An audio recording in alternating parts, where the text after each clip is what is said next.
লালমনিরহাটের বুড়িমারি স্থলবন্দর ইয়ার্ডে পরিত্যক্ত অবস্থায় বিপুল পরিমাণ বাংলাদেশি 2 টাকার জব্দ করা হয়েছে। এতে মোট 1 লাখ টাকার সমপরিমাণ নতুন নোট রয়েছে বলে জানিয়েছেন বন্দর কর্তৃপক্ষ। 12 সেপ্টেম্বর দুপুরে বন্দর নিরাপত্তা প্রহরীরা খোলা ইয়ার্ড থেকে এসব নোট জব্দ করেন। পরে বন্দর কর্তৃপক্ষকে খবর দেন প্রহরীরা।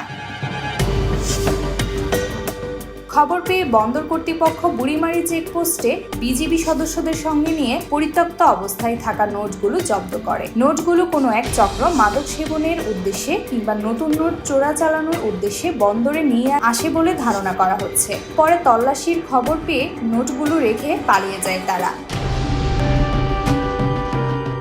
বুড়িমারি স্থলবন্দরের সহকারী পরিচালক বদিউজ্জামান বলেন, নিরাপত্তা প্রহরীদের কাছ থেকে খবর পেয়ে বিজিবিকে সঙ্গে নিয়ে নোটগুলো উদ্ধার করা হয়েছে। বিজিবি চেকপোস্ট কমান্ডার জানান, পণ্য খালাসবাহী ট্রাকে করে চোরাচালান হতে পারে এমন খবর পেয়ে চেকপোস্টে তল্লাশি করেছিল বিজিবি। এক পর্যায়ে বন্দর ইয়ার্ড থেকে খবর আসে পরিত্যক্ত অবস্থায় নতুন নোট উদ্ধার করেছে নিরাপত্তা প্রহরীরা। পরে বন্দর কর্তৃপক্ষ ও বিজিবির নতুন 2 টাকার নোটগুলো জব্দ করে। এ বিষয়ে আইনি ব্যবস্থা নেওয়া হয়েছে।